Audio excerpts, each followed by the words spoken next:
അപ്പൊ നമുക്ക് നോക്കാം what is GERD. Okay, so ഓരോ കണ്ടീഷൻസ് നമ്മൾ പഠിക്കുമ്പോഴും അതിന്റെ ബേസിക് കോൺസെപ്റ്റ് റിലേറ്റഡ് അനാറ്റമി നിർബന്ധമായിട്ട് നിങ്ങൾ പഠിക്കണം.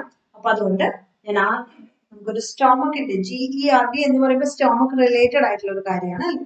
അപ്പൊ look at this image. This is the part of the stomach. Okay, esophagus, stomach, pylorus, and it is duodenum, small intestine. Okay, esophagus is the food pipe, stomach where the food stored, and then pylorus and esophagus. Okay, so these are the structure. ഇതെല്ലാവർക്കും അറിയാം. ഈ സ്റ്റൊമക്കില് രണ്ട് സ്പിഞ്ചേഴ്സ് ഉണ്ട്.